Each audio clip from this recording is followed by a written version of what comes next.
I always believed family was supposed to be your safe place. The people who would know you best, understand you most, and hold you closest when the rest of the world pushed you away. But for me, it was the exact opposite. I often felt like a guest in my own home, like a stranger lurking on the edges of my own bloodline.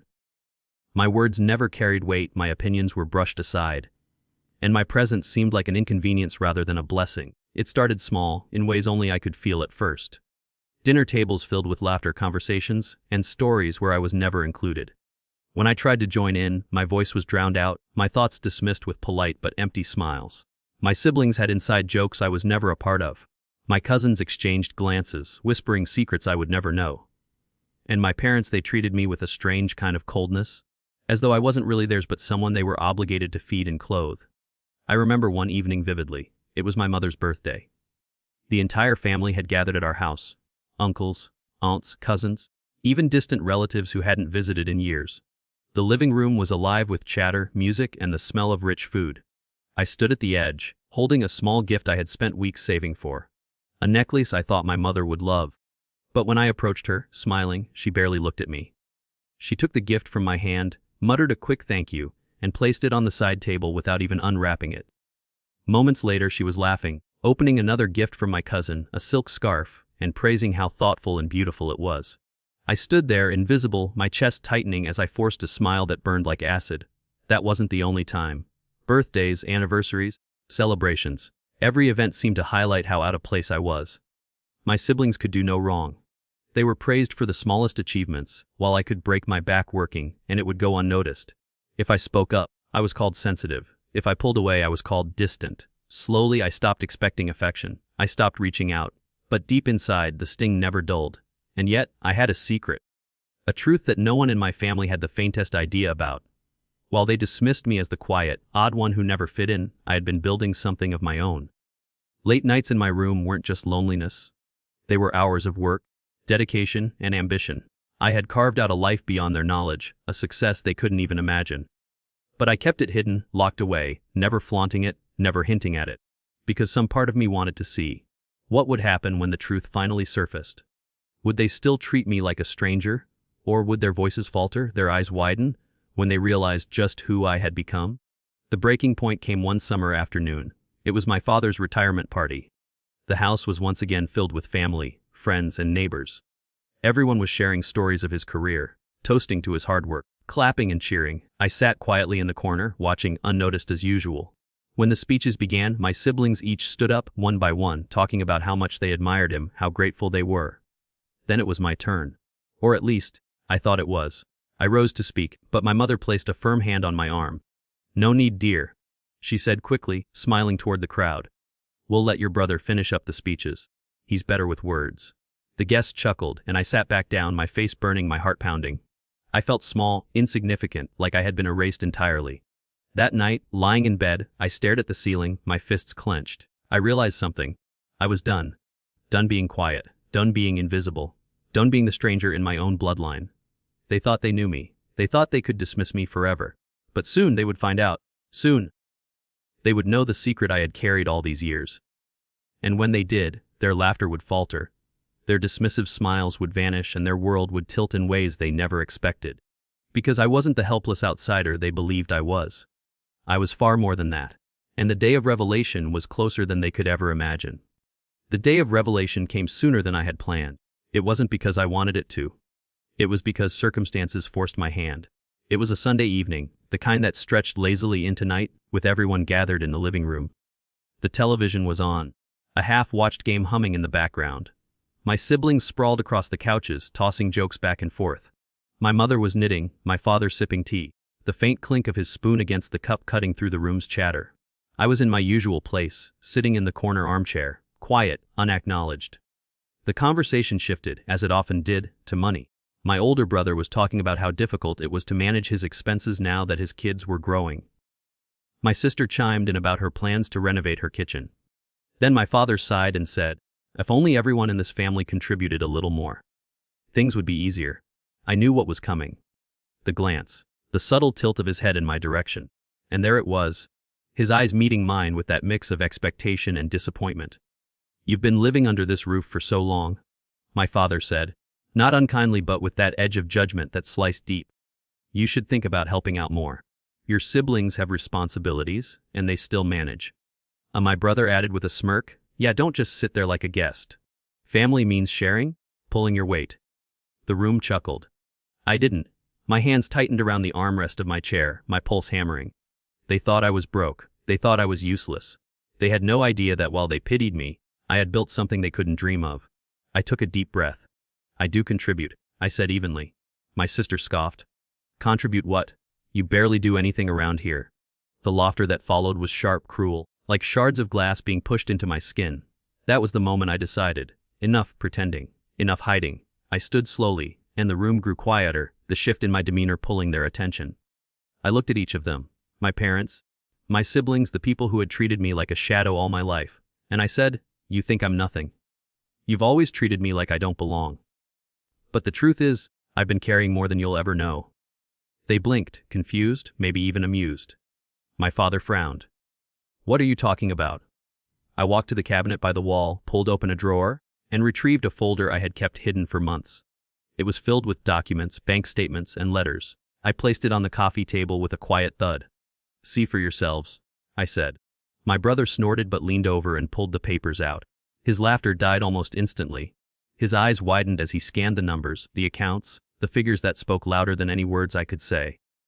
My sister leaned in, snatching a sheet from his hand, her mouth falling open. This can't be real, she whispered. But it was. Every digit, every line of ink was real. What they were holding in their hands was the truth. I wasn't the failure they thought I was. I was the one who had built a thriving business. The one who had quietly amassed wealth and success. While they mocked me, I had done it without their help, without their support, without even their acknowledgement. My father took a page, his hand trembling. His voice was low, almost hoarse. How long have you? Years, I interrupted. While you laughed at me. While you dismissed me. While you treated me like I was less. All this time I was working, building. Creating a life that didn't need your validation. The room was silent. My mother's knitting needles had slipped from her fingers, clattering onto the floor. My siblings stared at me as though they had never seen me before. I felt something rise in my chest. Not just anger, but liberation. For the first time, I wasn't the outsider. I wasn't invisible. I was undeniable. But I wasn't finished, not yet. You wanted me to contribute, I said, my voice firm. I could buy this house twice over if I wanted to. I could pay off all your debts, fund your children's education, and still live comfortably.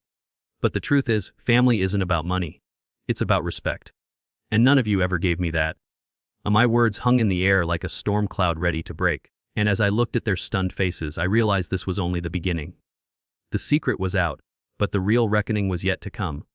Their silence was deafening. For years I had craved their attention, begged for their acknowledgement even in the smallest ways, and now that I had it, it felt like the air in the room had thickened, pressing down on everyone.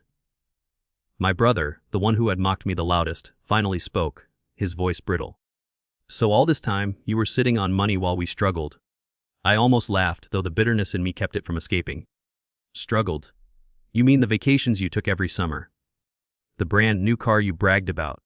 The endless renovations in your home? Don't pretend you were starving while I sat here in comfort. What you mean is, I didn't hand over my earnings to you like some servant with no will of my own. My sister crossed her arms, her face flushed red. That's selfish. Family helps family. If you really had this, you should have shared. You should have told us. I met her glare with one of my own. And when exactly have you treated me like family? Was it when you ignored me at the dinner table, when you laughed behind my back, when you dismissed every word I said as if my thoughts didn't matter? Tell me, sister, what exactly did you give me that I owed you my life's work in return? Her lips parted, but no words came out. My mother shifted uncomfortably, her voice breaking through the heavy quiet. We didn't know. We thought you didn't have ambition. I turned to her, my voice soft but cutting. You never asked. You never once sat me down and said, tell me about your dreams. Tell me what you're working on. You all just assumed. You built this image of me as the useless one, the outsider, and you were content to keep me there. My father rubbed his forehead, his expression hard to read. But I could see the conflict in his eyes, the guilt mixing with stubborn pride. He had always been the man of authority, the one whose word carried weight. To see me standing there, tearing apart the illusions he had built, was something he wasn't ready for. So what now? He asked finally, his voice low. What do you expect from us? I shook my head slowly. Nothing. That's the point. I don't need anything from you. I never did. The only thing I ever wanted was respect, acknowledgement. But I don't even know if I want it anymore. Because respect that comes only after money isn't respect. It's greed. The words cut deeper than I intended. But I didn't stop. I had kept my silence for too long. My brother slammed the folder shut and shoved it back onto the table. Fine. You've made your point. You're rich. Congratulations. But don't stand there and act like you're better than us. I stepped closer, my voice steady. I'm not better. I'm just not less. And that's what you all need to understand. You treated me like a stranger in my own family, and now you're shocked that I built a life without you. What did you expect? The room fractured after that. My sister stormed out, muttering under her breath. My brother sat rigid, jaw tight, staring at the floor. My mother picked up her needles again, though her hands shook too much to continue knitting. And my father just sat there, staring at me as though I had become someone entirely new. I left the room quietly, but inside me a storm raged. I should have felt victorious. I should have felt powerful. Instead, I felt hollow. Because as much as I wanted revenge, as much as I wanted to show them who I truly was, part of me had still hoped for something else. For a tearful apology, for arms around me, for someone to finally say, "We were wrong and we're sorry." But that didn't come. Not that night, not for many nights after. And yet, the story wasn't over. Their reaction was only the beginning. Because as news of my success began to spread beyond the walls of our house, through relatives, through neighbors, through whispers at family gatherings, the way they looked at me began to change. And that change brought its own kind of storm, one that none of us were prepared for. It's strange how quickly word travels in families, even when you never open your mouth. I hadn't told anyone outside that room about my success, but within a week, the whispers had started. A cousin I barely spoke to messaged me late at night with a curious, almost accusatory tone. "Fies, is it true? Did you really make all that money? Why didn't you ever say anything?" Then an aunt called my mother, who then called my sister, who then casually dropped it into a family gathering. And soon enough, it felt like everyone in our bloodline knew. The invisible one, the quiet one, the one who was never worth noticing. Suddenly, I was the topic of every hushed conversation. But it wasn't admiration. Not really. It was hunger. One Saturday, my uncle showed up at our doorstep with a wide smile and a bottle of cheap wine. He'd never visited me before, not once in all the years I'd lived there. Yet now, he was shaking my hand, clapping me on the back, telling me how proud he was. His visit, of course, wasn't just a social call. Within an hour, he was talking about his business idea, and how he just needed a little investment to get it off the ground. I listened, nodding politely, but inside I was boiling. So this is what family means to them.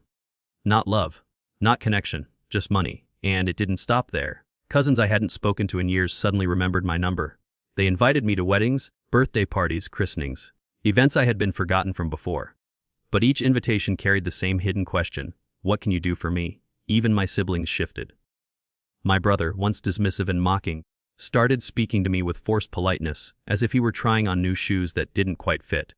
My sister texted me pictures of her children, adding little comments like, "They'll need a good education, you know. These things aren't cheap." It was laughable, it was insulting, it was exhausting. One night, I overheard my parents arguing. My father's voice was sharp. "If he has that kind of money, he should help us? He's our son. What's the point of his success if it doesn't benefit the family?" My mother's reply was softer, but it cut even deeper. "He doesn't owe us anything. You know how we treated him. Maybe this is our punishment." I froze outside their door, my chest tight. Part of me wanted to burst in and say, "Yes, you're right. This is your punishment." But another part of me, the child inside me, still longed to hear my father acknowledge the truth, still longed for my mother to come to me with open arms instead of whispered regret behind closed doors. The tension grew with every passing day. The house felt heavy with unspoken words, with glances that lingered too long, with expectations that piled higher and higher. And then came the breaking point. My brother confronted me one evening in the kitchen. His voice was sharp, laced with resentment. "You think you're better than us now, don't you? Just because you have money." I didn't even flinch. "I don't think I'm better. I think I'm finally equal. Something you never allowed me to be." He slammed his hand against the counter. "You're tearing this family apart. All this secrecy, all this arrogance. We're supposed to stick together." I stared at him, my voice calm but icy. "Sticking together doesn't mean using someone until they break. You never stuck with me when I was nothing in your eyes. Don't come to me now that you think I'm worth something." The silence after those words was like a door slamming shut between us. He walked away, his shoulders stiff, and I knew there was no going back. But what none of them realized was that I wasn't done yet. They had treated me like a stranger my whole life. Now they wanted to cling to me because of what I had achieved. But I wasn't going to let them rewrite the past. If they wanted to see what I was truly capable of, if they wanted to understand the cost of their dismissal, then I would show them. And when I did, it wouldn't just leave them speechless. It would change everything. The moment I decided to show them what I was truly capable of came almost by accident. It was during another family gathering, one of those endless dinners where the air is thick with forced smiles and undercurrents of tension.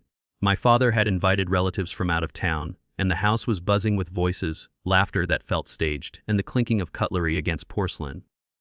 I had planned to stay quiet, to sit in my usual corner and let the evening pass without incident. But then, as if on cue, my brother raised his glass and made a toast. "To family," he said, smiling at everyone except me. "The ones who stick together, who share their burdens, who lift each other up." The words stung because they were a lie, and everyone in that room knew it. Yet they nodded, smiled, and lifted their glasses. I stared at my untouched plate, my fingers curling around the stem of my glass. Something inside me snapped. I stood up. My chair scraped loudly against the floor, pulling every eye toward me. My heart pounded, but my voice was steady. "That's a beautiful toast," I said. "But let's be honest. We all know that's not how this family works." A ripple of discomfort passed through the room. My father's brows knitted together, my mother looked down at her lap, and my siblings shifted uneasily. "What are you doing?" my sister hissed under her breath. "I'm telling the truth," I replied, louder this time. I walked to the head of the table, standing where my father usually held court. "You've treated me like a stranger in my own home my whole life. Like I was less, invisible, unworthy. But when you found out I wasn't the failure you thought I was, suddenly you all changed your tune. Suddenly, I was someone worth noticing. Not because of who I am, but because of what I can give you." My uncle tried to interject with a nervous laugh. Now, let's not air dirty laundry." I cut him off. "Let's, because I've had enough of being silent." The room went still. I pulled out my phone and, with a few taps, mirrored my screen to the television that hung on the wall. A slideshow appeared, photos of my company, news articles about the deals I had closed, the awards I had quietly received, the charities I had funded. Their faces lit up with shock as they watched proof after proof that I wasn't the useless outsider they had always believed me to be. When the final slide appeared, an image of the new property I had purchased, a sprawling estate that dwarfed the house we were standing in, I turned back to them. "I built this. Alone, without your support, without your encouragement, without your love. While you laughed at me, I was working. While you dismissed me, I was building. And now I don't need you. Not your approval, not your pity, not your false affection. Nothing." The silence that followed was suffocating. My mother's eyes brimmed with tears. My father's jaw clenched so tightly I thought his teeth might break. My siblings sat frozen, their pride shattered. Finally, my father spoke, his voice low and gravelly. "Why didn't you tell us?" I looked at him, my throat tightening but my voice firm. "Because you never cared to ask." The weight of that truth settled over the room like a storm cloud. No one dared to speak after that. I set my glass down, walked out of the dining room, and left them there in the wreckage of their own guilt. For the first time in my life, I felt free. But freedom came with a cost. Because once the masks had been ripped away, once the truth had been spoken aloud, there was no going back. The distance between me and my family wasn't just emotional anymore. It was permanent. And in that permanence, I found the beginning of my real revenge. After that dinner, things were never the same. You could feel it in the air, like the echo of a storm that had passed but left the ground trembling. My family avoided me in the days that followed, not out of anger exactly, but out of discomfort. They didn't know how to approach me anymore. For years, they had been comfortable with their roles. The favored ones, the praised ones, the ones in control, while I lingered on the edges. But now, that dynamic had shattered, and they were left scrambling to figure out who I was in their world. But what none of them understood was that I had no intention of fitting back into their world. I had built my own, and I was finally ready to step into it fully. It began quietly. I moved out. No explanations, no dramatic goodbyes. One morning I simply packed my things into a moving truck, left the keys on the kitchen counter, and walked out of the house that had never truly been a home to me. When my mother asked where I was going, I only said, "Somewhere I belong." That somewhere was the estate I had purchased. The first night I slept there, in a house that echoed with silence, I should have felt lonely. But instead, I felt at peace. Every wall, every corner whispered freedom. I wasn't the forgotten child anymore. I was the architect of my own life. Yet my family couldn't leave me alone. They called, they visited, they pretended to check on me, but the conversations always curved back to the same thing: money.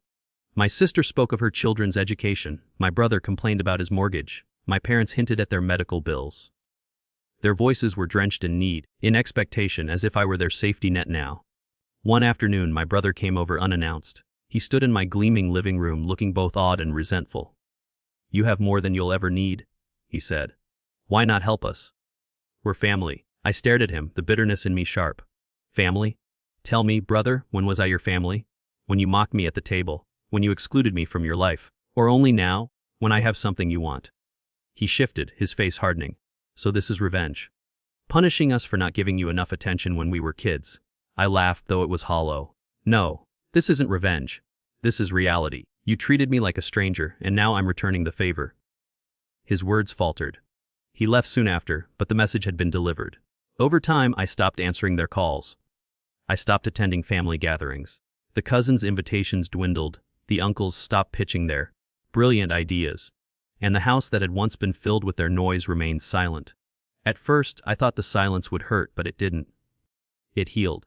Because for the first time, I wasn't craving their approval. I wasn't waiting for scraps of attention. I was whole without them. And that was the sweetest revenge of all. But fate has a way of circling back, of testing the strength of the walls we build. Months later, I received a call that changed everything. My father was in the hospital. A stroke. The man who had once looked at me with nothing but disappointment now lay weak and fragile, his life hanging by a thread. I stood in the sterile room, watching him breathe through tubes and machines, my mother sitting beside him with red, rimmed eyes. She looked up at me, her voice trembling. "He asked for you." My chest tightened. For a moment I didn't know what to do. Part of me wanted to walk away, to let him sit in the silence he had always given me. But another part, the part that still carried the wounded child inside, needed to hear what he had to say. When he opened his eyes and saw me, tears welled up. His voice was weak, but the words were clear. "I was wrong. About you. About everything." And just like that, the years of silence, of dismissal, of being treated like nothing, they all crashed over me at once. I didn't cry. I didn't speak.